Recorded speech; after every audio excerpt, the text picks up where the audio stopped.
Purple Daily is daily Vikings entertainment. We just want the Vikings to win a Super Bowl before we die. I will ride with this group. Seriously, man. Please. And away we go. Happy Thor's Day, America. Thor Nystrom is here from Fantasy Life. Is it technically trademark Matthew Berry's Fantasy Life? I think so. I still I've looked for receipts. I don't know what I did. I'm blocked by Matthew Berry on Twitter. What? Oh. Been blocked for years. Well, Dex, I know a guy. Yeah.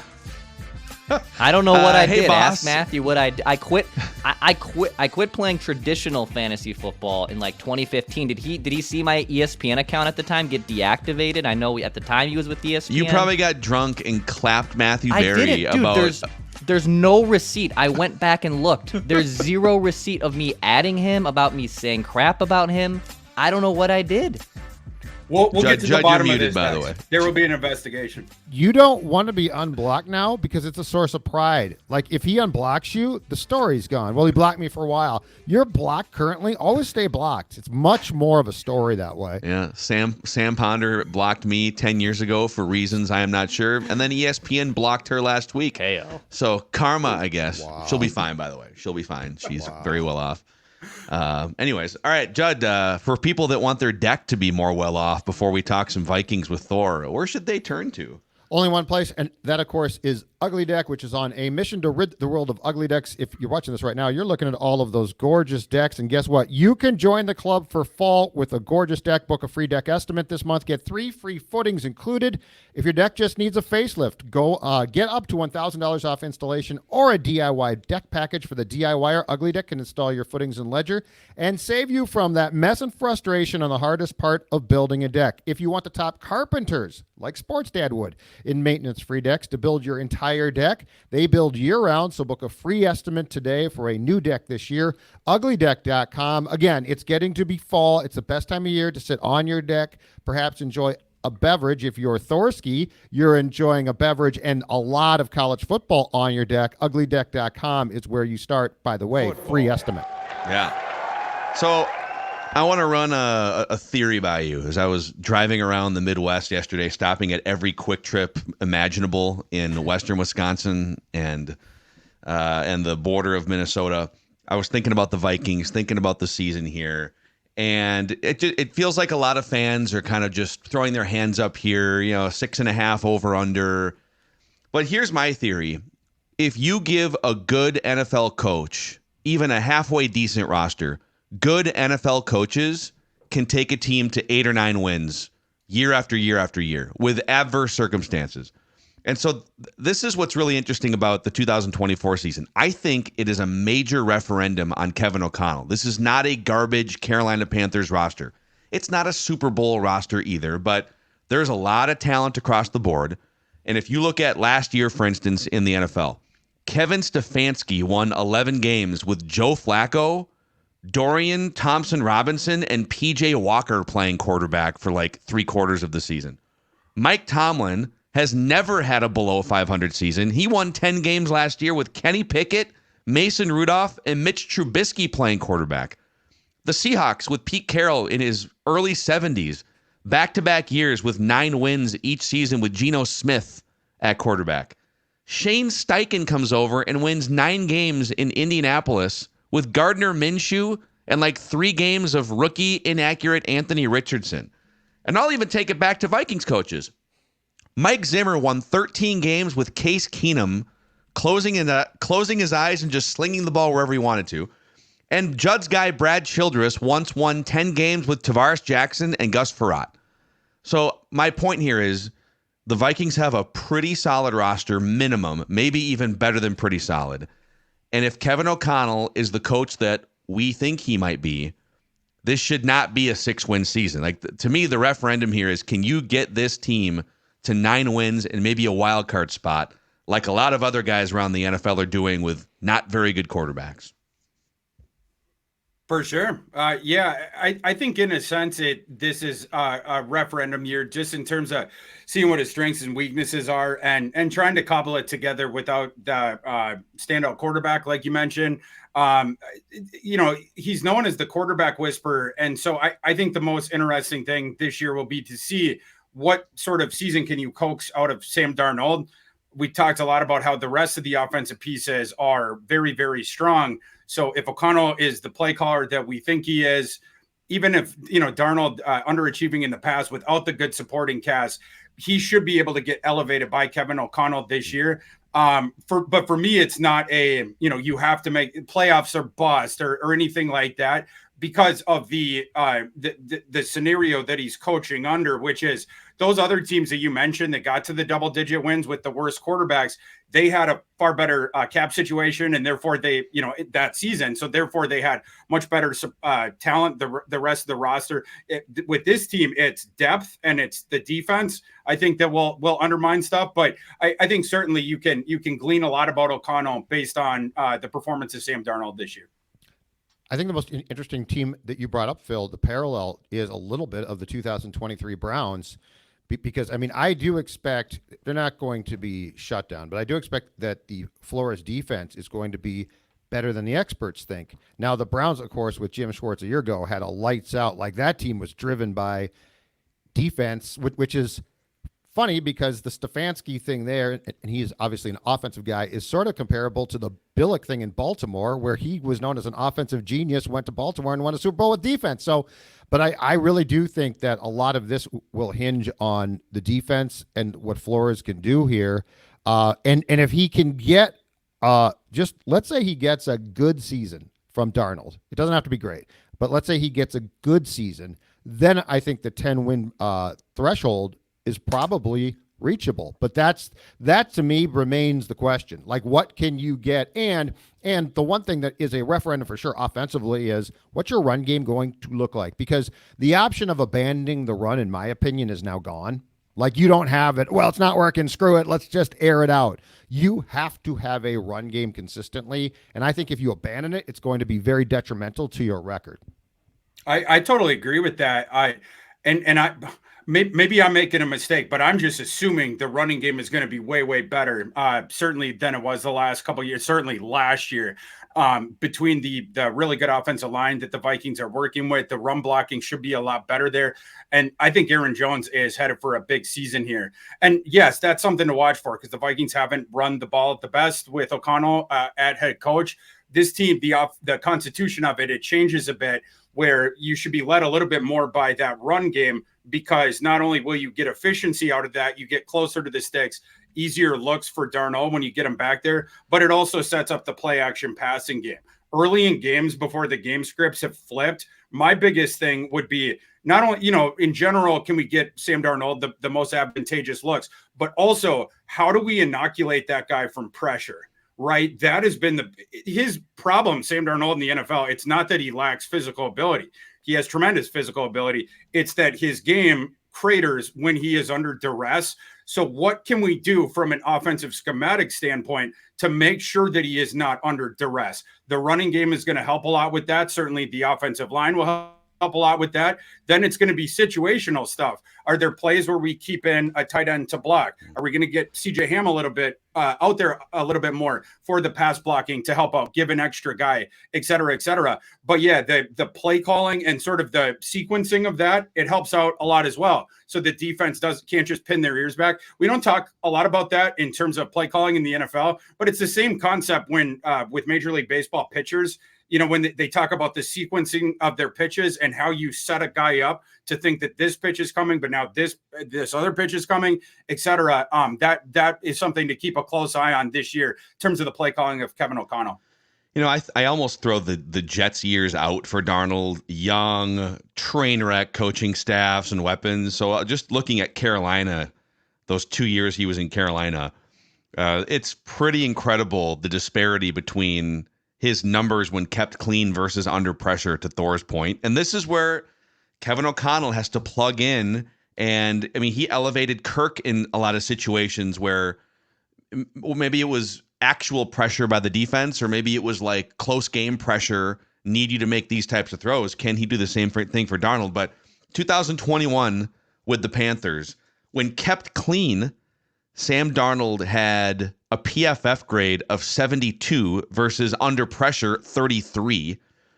Passer rating when kept clean of 84, which is not very good. But when pressured, it was 47.8, which, like, you don't even see the worst quarterbacks in the league with a full season passer rating much below 80. And when he's pressured, 47.8.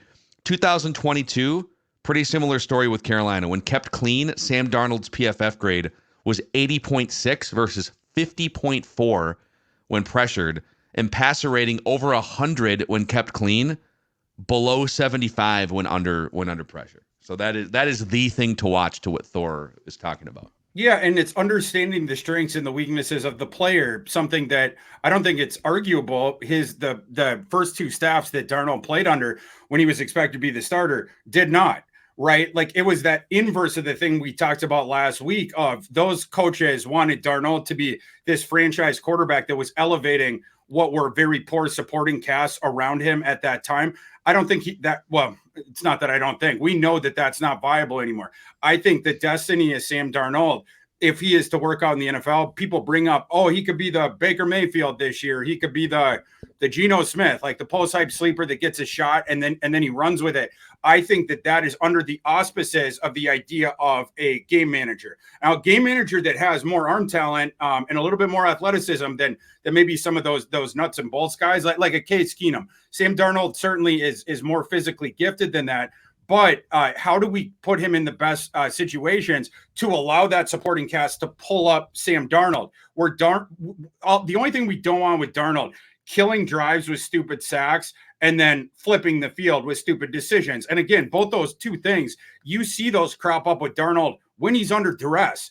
When the look is there, the rep is right. Sam Darnold typically, even in the NFL, has succeeded. So that goes a lot back to play calling. How many guys are we keeping in the block? Then the sequencing of the plays themselves, as they're called, to try to keep the defense off what you're doing. I think the one thing too, though, the one thing to go back to the whole managing the game conversation. At some point in time, that became like a dirty term, like, yeah. Oh, he's a game manager, he's not any good.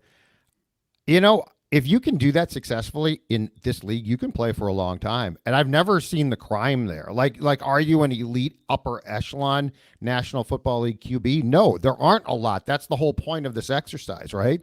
So it's always amazed me that at some point we decided, okay, a guy that can basically do what he's told, do it effectively, and it's not going to be sexy, but it's effective, right? That player's no good.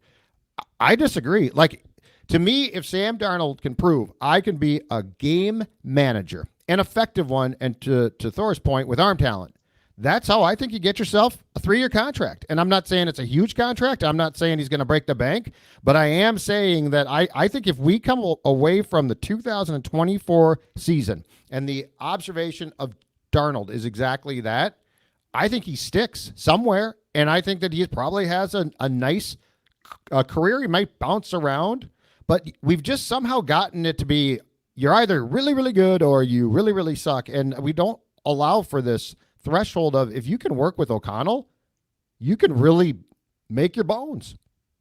That's for sure. Yeah. And if he does have that sort of a decent season that garners a multi-year contract, maybe, again, around the Mayfield, around the Geno type neighborhood, the great thing for the Vikings, not only does it show well on Kevin O'Connell as far as working the offense around him, but this is the big thing I'm focused on, is getting the draft pick compensation when he leaves. And Aaron Jones, who I think is in a great situation this year, running behind that offensive line, and a guy the team needs to get ample touches to, a guy that Alec Lewis from The Athletic said he's healthy, he's motivated, watch out, in his column yesterday, which all of that I agree with.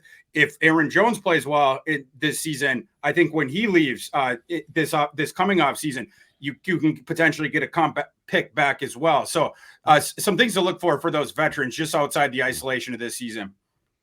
Hey, the breaking roster news from like an hour or two before we started recording this Purple Daily on this Thursday, Jaren Hall waived, so they pulled kind of a delayed move there a couple days after the cut deadline because Brett Rypien was available off the Bears roster. So the Vikings pick up 6-year veteran backup Brett Rypien, and I'm assuming they're going to try and put Jaren Hall on the practice squad, but Kevin Seifert retweeted someone from, is this a Seahawks beat writer? Brady Henderson from ESPN.com said, the Seahawks had interest in Jaren Hall leading up to last year's draft, considered taking him on day 3. He's a name to keep in mind as the Seahawks look to fill out their QB3 spot. But you had an interesting pre-draft comp for Brett Rypien back in the day, Thor. I did. I was looking back at it after we signed Rypien, or the Vikings signed Rypien, because I kind of liked Rypien at Boise State. He lacked, certainly as the NFL bloodlines, everyone knows his dad, Mark Rypien, but he lacked the arm strength, and also he's not a great athlete, but he knows what he's doing in the pocket, and he will test defenses with it. I comped him coming out of Boise State to a quarterback named Nick Mullins. So it's not necessarily a surprise that the Vikings ended up signing Mr. Rypien. Interesting. So Dukes on our scoop session this morning, Thor, told us that the Vikings have actually been sniffing around the Browns quarterback Dorian Thompson-Robinson. And I believe, if I'm not mistaken, I believe the Browns right now have 4 quarterbacks on their roster, which is at least one too many. What are your thoughts if DTR is a possibility? And what were your thoughts of him coming out of UCLA? I would like that if they're able. Now, one of the potential stumbling blocks there is, if of course that requires a trade, you only have the 2 5s, and then you don't have a 6 or a 7 right now. So that would be probably almost assuredly would have to be a pick swap. Maybe we get DTR in a 6th, and you get a 5, something like that. But if that was the trade, I'd be totally fine with that. You release Jaren Hall now. The only thing and I don't care about the loss of Jaren Hall. You guys know I wasn't a fan of Jaren Hall coming out. I said at the time he only got drafted because Puka Nacua was on his team. And it was like this sort of long development thing there with Jaren Hall, where at the end of the rainbow, there wasn't an enormous upside because he doesn't have like a big time arm, and he's not like, he's a solid athlete, but not like a crazy athlete. So I'm fine with that. But one of the upshots is you go to next year. Already mentioned Darnold on the 1-year deal. He's just looking to play well enough, to acquit himself well enough that a team out there gives him the Baker Mayfield deal or the Geno Smith deal. He's probably gone next year. And then Mullins, what happens there? Jaren Hall, there was sliding door realities where he would be considered your backup quarterback for J.J. McCarthy next year if he had progressed. Vikings obviously pulling the plug right now. So when you're thinking about that future quarterback room, where do we get that insurance behind JJ? Where do we get that guy that we can develop behind there? DTR is intriguing to me. That's a guy that started for 4 years at UCLA. And when he was in high school, he went to one of those powerhouse high schools. He split time. I forgot the other quarterback that was there. I think Bishop Gorman in Vegas. There was another really good quarterback there. So he didn't have as much experience coming into college, even though he got a 5-star recruiting pedigree because he was just so physically gifted. And so when he went to UCLA, he was then looked at as the face of the franchise right away. He was starting as a true freshman, which might not have been the best for him. He probably should have sat for a little bit longer. But I like that kid. He's heady. He's a leader. He's a guy that you have mobility there, but he's one of those like die on the sword types. His last year at UCLA, there was a couple times where it was like Kellen Winslow, DTR off the field, where they had to sort of walk him off because running, throwing. He was such a big part of that Chip Kelly offense, and they played at the hyper tempo. He's an intriguing guy because you get that sort of dual threat utility where you could create an offense around him if the quarterback went down, where you're also stealing yards with his legs. The RPO game, he's effective in that. To me, that's a guy, if you can get him for cheap now for the future, that's something I would look into for sure. I don't know about the quarterback, but Jalen Naylor was on the same high school team as Dorian at that high school. That high school, by the way, is loaded with athletes across every the board. Year. Every year. Yeah. Bishop Gorman High School in Nevada, which is what Thor said. So he did play with Jalen Naylor. So if they don't get DTR, just on Rypien for a second, because I think a lot of Vikings fans have seen 2 years of development. Jaren Hall, he started for a minute last year, played really well in that last preseason game. Why would you just risk bailing on that for Brett Rypien, who's garbage, right? Who has more upside, Brett Rypien, or, just to be clear, or Jaren Hall in your mind? Theoretically, like if Hall, reach, the end of that theoretical rate, maybe him a little bit more. But I think the problem is you can't play him now, right? I mean, we saw last year what happened there, and sure, he had some flashes in the preseason. I will grant him that he improved over the offseason to the point where he would be break glass in case of emergency playable this season. I don't think so. And I don't think the Vikings wanted to be in that situation again. And so if, as that emergency quarterback guy, you are buying, certainly Brett Rypien is a better player right now. There's no debate about that. Brett Rypien could actually be put into an NFL game. Now you're going to get, it's probably a game of like a 94% of Nick Mullins. So, I mean, when he's stretching himself outside of his means, you might see some mistakes there. But again, a guy that knows how to run the offense. His father was a longtime NFL quarterback. He certainly knows what he's doing. Rypien started early in his career at Boise State. Now he's been around the NFL for a long time, played under some good coaches. He just got caught in a numbers game with Chicago, but Rypien is a top three, on the depth chart quarterback in the NFL. So he should have gone somewhere. And I don't blame the Vikings at all for signing him, because if he needs to play this year, he's a better option than Jaren Hall. Absolutely. On Brett too, Thor, is he, how can I put this nicely as possible?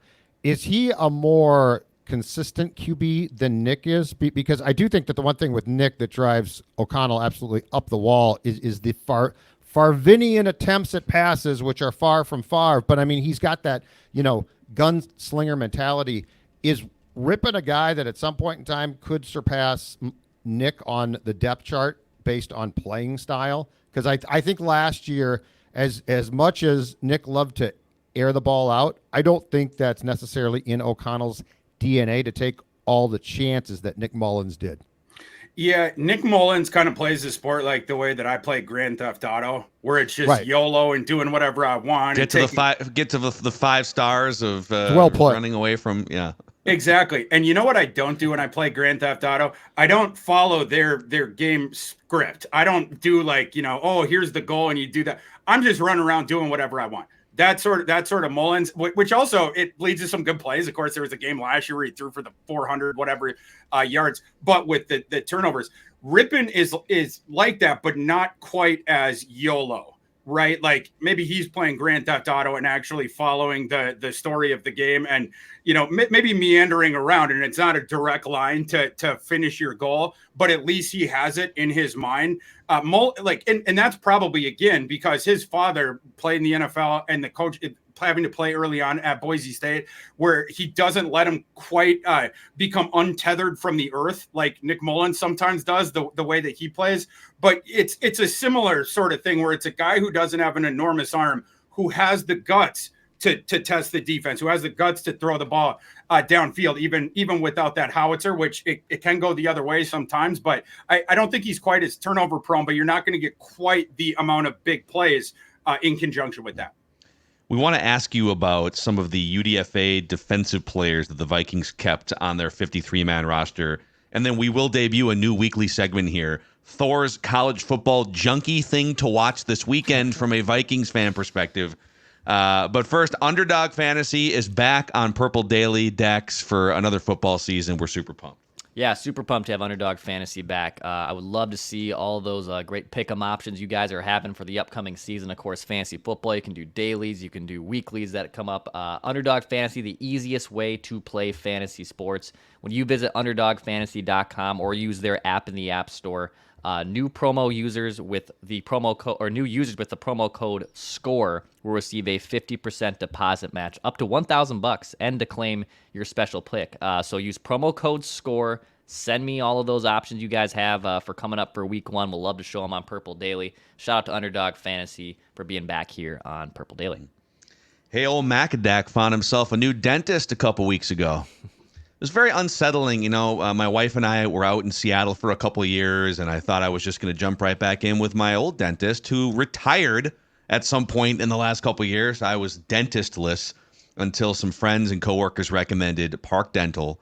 And you can see me right here on the YouTube channel meeting the great people at Park Dental for the first time. I started creeping around the reviews because you can't just I need to look at the reviews before someone puts their hand on these glorious teeth. Okay. Absolutely.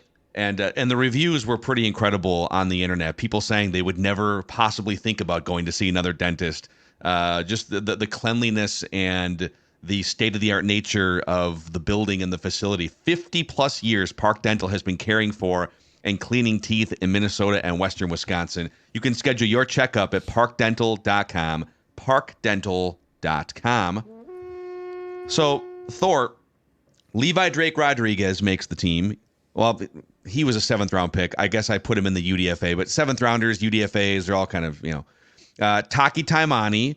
Jalen Redmond was a UDFA in 2023. He makes the 53. Even Dwight McLaughlin, UDFA cornerback. Just your thoughts on some of these 7th-rounders / UDFAs that the Vikings have decided, yep, let's, instead of keeping a veteran, let's roll the dice with this young collection. I'll start with McLaughlin. He's the one that I'm most excited of the undrafted free agent grouping because that guy started for 3 years in the SEC over 2 different schools in the SEC, and he was good. And he plays a position of the most pronounced weakness for the Vikings, and he plays the game in the way that Brian Flores prefers out there at cornerback. The Vikings, no franchise deserves a cornerback to appear out of thin air and be good like the Vikings, in my opinion. So Dwight McLaughlin, he could be a guy that you could potentially play, certainly flash all camp. The questions with, he's a big guy. He gets his hands on you off the line, has some coverage chops, and he can play the ball as well. And again, we saw it on the biggest stage of college football. It was just that he tested poorly.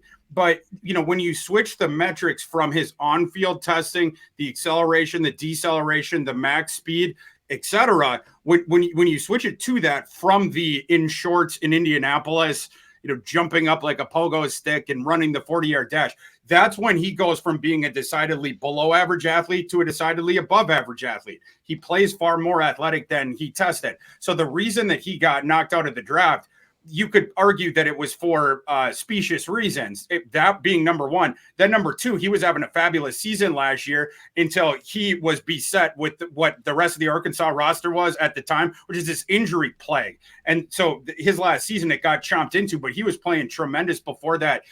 He has clearly proven during the preseason that he is athletic enough to hang in the NFL. That's all we needed to see. I had a draftable grade on that guy. I wasn't terribly surprised when he went undrafted just because of the circumstances, but he absolutely had the tool set to get drafted. And it appears like the Vikings here, that guy's worth at this point, 5th round pick maybe.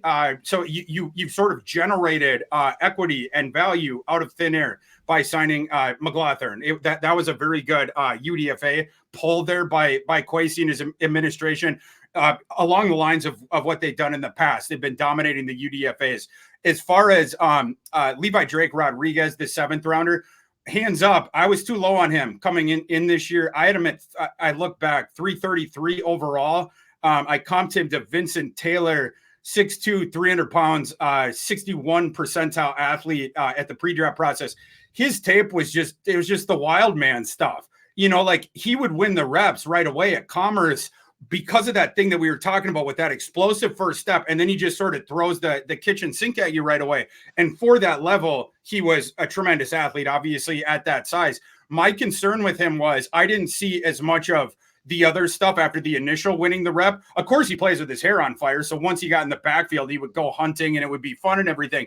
But my thought was, when he gets to the NFL, and that initial path is shut down, he plays a little bit high. Sometimes he pops up off the snap. He can lose the leverage game. That wasn't as big of a deal at Commerce. So those are my trepidations about him. Can we sort of polish this thing off quick enough for him to make a roster? He performed better this camp than I thought that he would. It was very clear early on that they are going to earmark a roster spot for this kid. He has the special sauce of the effort of that first step of throwing the kitchen sink. The rest of it can be developed. Brian Flores loves the attacking type, and certainly Levi Drake Rodriguez is that. As far as Jalen Redmond, the UDFA defensive tackle from the year before, I had ranked him on my 2023 board, 262 overall, which was one of the top UDFAs. Like, it was just right outside that draftable range for him. He was 6'2.5", 291 during his pre-draft process. I think he's gotten maybe a little bit closer to 300 at this point. He was a 78th percentile athlete. He plays like a better athlete on the field on his good reps. He's one of those 3 techniques that is just looking to shoot gaps and penetrate into the backfield. His issue, it was certainly consistency overall, but also not having the two-way game. You would see him a lot in college getting blown off the ball and then getting put on skates backwards when the offensive lineman was going forward. But Redmond is a difficult proposition when the offensive lineman is sitting back to pass block and all of a sudden that guy's just shooting forward and he can do the spin move back the other way. That's why he had the recruiting pedigree that he did. But there was inconsistencies throughout his time at college, both because of the run game struggles. It was difficult to keep him on the field at all times because of that. And then also when power guys got their hands on him, it's rep over. So you need he's a very quick kid, and that's what you need to leverage. And then his gap shooting prowess on passing downs. I think that they have kept him in order to potentially use him situationally on those pass downs. That's the kind of player he is. And that should be his utility at the NFL level. Taki, my boy Taki, he is the exact inverse of Jalen Redmond, where Taki is just the run stuffer. And he was tremendous at it at Oregon. I made a mistake on Taki. I did not have him on my 500 board. I did rank him in the defensive tackles. Item defensive tackle 44. It wasn't because I didn't appreciate his game. He was a great run stuffer against very difficult strength of schedule. I mean, like last year, people forget because now it no longer exists. The Pac-12 was arguably the best conference in college football last year. And in that conference, Taki had 76 PFF grade overall, which is solid, not, solid range, but 82.4 of that came from his run grade. The thing he doesn't do very well is get after the quarterback as a pass rusher. It's more of that straight ahead sort of power game with him. He's not a great athlete, which is one of the reasons, again, hand up, that I overlooked him, because he came in, and this is what neutered his chance of getting drafted. He came in and put up an athletic percentile of 11th percent, which usually is nullifying for a defensive tackle, especially when you are not a gifted pass rusher. But again, the thing that the guy does is hold his gap integrity, occupy blockers, and then he can shed when the running back coming through the hole and make a play on him. Was one of the better high-level college football run defenders that we had on the inside last year. It's a limited utility, but one of the things that was interesting about the decision the Vikings were making vis-a-vis the interior defensive line was you were getting guys where, we don't typically talk about this with interior defensive linemen. We usually talk about it with running backs where, we're going to construct a running back room where it's 3 guys who have different skill sets. So we'll have the early down guy that can't catch. We'll have the guy who's not comfortable running between the tackles, but he's a good receiver. And then we'll have maybe a guy who has a little bit of both. And you sort of use them situationally. You mix and match depending on the game situation. That's what the Vikings have done very specifically with Redmond and Taki. If you put those 2 guys together, you'd have the perfect football player. You'd have a guy that could shoot the gaps, get after the quarterback, and then you'd have the run defense as well. They're separate, of course, but you're going to be able to use them situationally depending on how the game calls for it. Football. So much football. Joe, we're going to say goodbye to Judd and keep Thor for 5 more minutes, because Judd's going to walk out that door right behind him right inside the Vikings practice facility, walk down the hallway, and ask the tough questions. Get all the answers. And Thorsky, happy 40th as well. Oh, yeah, dude. Thanks so much. Yeah, turn 40. You're a man, dude. You're a man now. Yeah, you're 40. I'm 40. Man, yeah, exactly right. All right, guys. See you later. So, okay, Thor's college football junkie thing to watch this weekend, powered by a Renaissance Festival, by the way. Open weekends through September 29th and open Labor Day this weekend, so you get the extra day. You can throw axes, wield swords, watch live armored combat jousting, hang out with actual Vikings. The food there, too. Tasty turkey legs, Nordic meatballs, pork belly, burnt ends, plenty of beer and wine. And it's a great place for the family. There's over 50 games, rides, and attractions. Discounted tickets at renaissancefest.com. renaissancefest.com. Thor, what should we, from a Vikings perspective, be on the watch for this weekend? College football. So it being Thursday, week 1 opener Thursday today, with a very big game, the eyes of the nation will be on Minneapolis this evening, because we got the marquee game, North Carolina coming to Minnesota. A couple of things on that game. Omarion Hampton, the running back for North Carolina, is an absolute stud. It's why I was laughing last draft season when people were like, oh, Drake May didn't have any help. It's like, actually, he had one of the best running backs in the nation starting next to him. But this year with Drake May gone, now they have Max Johnson as the quarterback for UNC. Vikings fans, he is the son of Brad Johnson. But Max he's limited down the field, and it's that sort of like Brad. He doesn't have the great arm strength, not a great athlete, so he's sort of sitting duck back there. But because of the change of the UNC offense in the passing game, expected regression there, you're going to get the ball to Hampton even more. Running backs, I think, is a position Vikings fans need to actively monitor those top level studs this year, because I think the Vikings are absolutely in play to take their next starting running back on day 2 next year. Mentioned on an episode either a week or 2 ago, this running back class coming up here in the next 2025 NFL draft is absolutely stacked. There's been a couple years in the past. Last year was not a very good running back class. We get it back this year where it's just so deep, and at the top it's very good. So Hampton's a guy to keep an eye on. He's going to be drafted in the NFL. The other one there, this is both for Gopher fans, but also, in my opinion, for the Draftniks as well, and the Vikings. Now, after the releasing of Jaren Hall, I think Vikings fans need to monitor the quarterbacks this year a little bit more, certainly, than I did yesterday, because now you look at the future depth charts, and it's like there actually is a chance if the Vikings picked up more day 3 picks that they would take a developmental quarterback, in my opinion, in this next class, because you don't have that. Max Brosmer from Minnesota, I am so excited and interested to watch that kid play tonight. He is getting a lot of hype from behind closed doors there with the Vikings coaches. They obviously, the Gophers, they sloughed off Kaliakmanis after last season. They didn't think Kaliakmanis was a starting caliber Power 4 quarterback. It's funny that he got a job there at Rutgers. Wish him well. We'll see how he does. But certainly last year did not acquit himself well as a starter. The Gophers think they've gone from that to a legitimate NFL prospect at quarterback in Brosmer. The passing machinations of this team have been unimpressive the last couple years. There is real hope that Brosmer raises the bar of that. Brosmer last year played at New Hampshire. And one of the reasons the NFL got acquainted to him was watching Dylan Lobby tape. Dylan Lobby was the day 3 pick of the Raiders, the receiving back. Brosmer played very well, though, at New Hampshire. And again, a guy that might have NFL tools. The postseason all-star NFL draft exhibitions are already looking at and scouting Brosmer. So that's something to keep an eye on. And just that general idea of the Vikings potentially taking a quarterback late in the next class. One other Thursday game that I wanted to hit on quick, and it has a local flavor as well, with Colorado hosting North Dakota State this evening.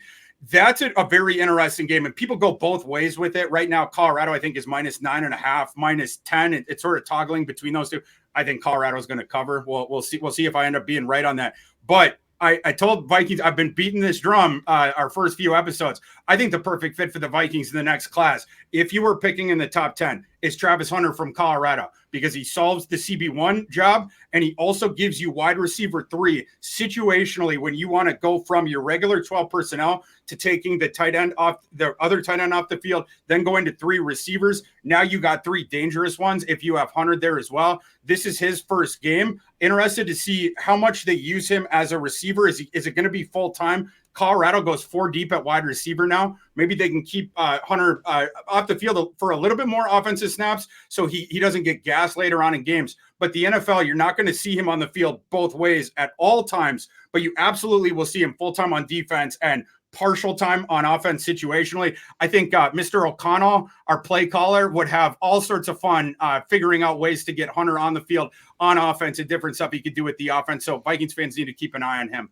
Yeah, man. And Deion did it for several years where, I mean, obviously he was one of the best shutdown cornerbacks in the NFL, but then there was a year where he was the Cowboys' number 3 receiver on maybe a Super Bowl team. It was like in 95 or 96, somewhere in there.